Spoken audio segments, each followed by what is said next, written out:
Assalamualaikum warahmatullahi wabarakatuh, teman-teman pemirsa channel Guru Biografi. Kali ini saya akan memberikan sedikit pembahasan, tapi bukan materi geografi ya, karena saya juga ngajar sejarah Indonesia. Jadi di kesempatan kali ini saya akan coba variasi untuk sedikit memberikan pembahasan mengenai materi kelas 11 ya, sejarah Indonesia. Apa yang akan kita pelajari? Kita akan melihat perbedaan perjuangan bangsa Indonesia sebelum tahun 1908 dan setelah 1908 ya. Kita akan fokus dulu di video kali ini untuk melihat bagaimana perjuangan bangsa Indonesia sebelum tahun 1908 ya. Kenapa kok tahunnya patokannya itu 1908? Karena itu menjadi memang titik awal dari perubahan cara perjuangan kita bangsa Indonesia ya untuk meraih kemerdekaan ya, sebagai sebuah bangsa negara yang merdeka bermartabat gitu ya. Nah, tentunya Indonesia itu sebuah negara yang lahir dari proses perjuangan panjang, dari mulai adanya kolonialisme gitu kan, imperialisme ya, VOC, Portugis, Spanyol, Jepang dan Inggris dan lain-lain gitu kan, sampai dengan nantinya akhirnya kita mampu untuk melawan ya penindasan tersebut hingga menjadi sebuah negara. Lalu apa yang terjadi sebelum 1908? Nah, pergerakan perjuangan sebelum 1908 kurang lebih ada 4 cirinya. Jadi biasanya kalau kalian diminta oleh guru-guru menjelaskan apa sih ciri dari perjuangan rakyat ya atau bangsa kita sebelum tahun 1908, yang pertama, sebelum 1908 perjuangan kita lebih ke arah fisik ya. Apa yang dimaksud dengan fisik? Nah, perjuangan kita tahun 1908 itu murni perlawanan fisik, artinya kita melawan secara perang. Artinya kita menggunakan ya senjata-senjata tradisional gitu ya, atau langsung berkelahi misalkan ya, berkelahi dengan para company penjajah gitu.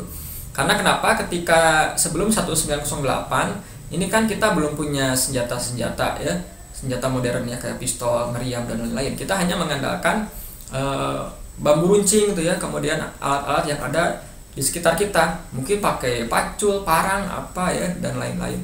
Atau di berbagai macam daerah kan beda-beda ya. Ada yang Jawa Barat punya kujang, di Aceh punya rencong ya, di mana lagi ya, di Kalimantan Tengah punya mandau gitu kan, dan lain-lain. Jawa punya keris gitu. Itulah senjata-senjata fisik yang kita lakukan untuk bertarung melawan penjajah gitu ya. Yang kedua, sifat atau ciri dari perjuangan sebelum 1908 itu adalah bersifat lokal. Nah, artinya apa?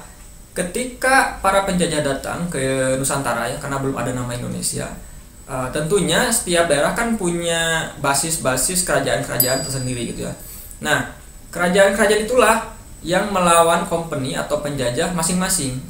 Ya, artinya kalau ada datang Portugis atau Spanyol atau Belanda ke kerajaan misalkan Banten ya, maka kerajaan Banten itulah yang akan, rakyat Banten lah yang akan dia bergerak melawan penjajahan.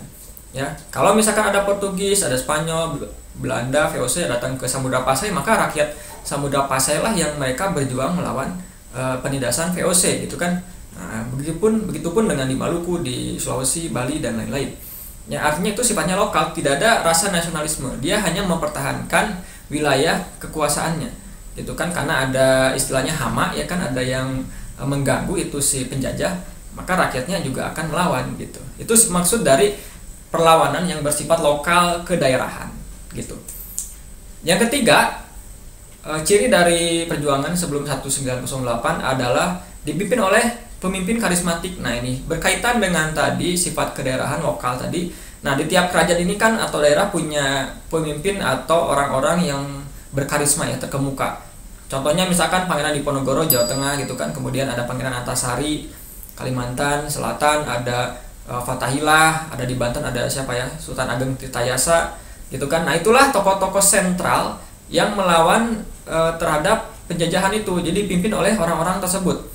Ya, boleh oleh raja atau ada tokoh-tokoh yang memang dia itu dianggap sebagai pemimpin kuat ya, yang disegani oleh rakyatnya. Itulah yang menjadi leadernya. Nah, mereka menggerakkan rakyatnya gitu.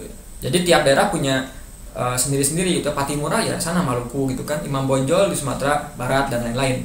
Itu contoh dari tokoh karismatik gitu ya. Kemudian yang keempat, ciri dari perjuangan sebelum 1908 adalah mudah pecah belah. Nah, kenapa di tahun sebelum 1908 itu rakyat kita mudah dipecah belah? Karena memang orang-orang kita kan dulu itu masih belum kuat secara nasionalisme ya. Kemudian banyak yang mohon maaf misalkan miskin mungkin ya.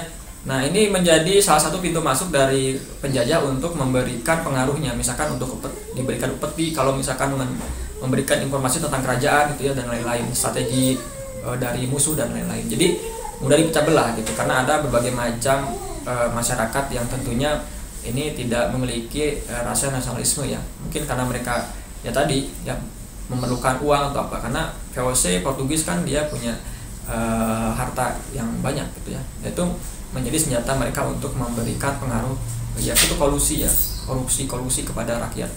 Mungkin korupsi KKN sekarang kita juga berasal dari awalnya dari sana ya, dari ketika masa-masa awal mula penjajah masuk ke rakyat ya, kemudian ya gitu budaya korup mulai muncul. Oke, jadi itu sekian untuk bahasan mengenai perbedaan dari perjuangan kita ya 1908 sebelum dan sesudah. Ini baru di sebelum 1908. Nanti di video selanjutnya untuk yang setelah 1908 akan saya upload ya. Yang penting subscribe dan share channelnya. Terima kasih. Assalamualaikum warahmatullahi wabarakatuh.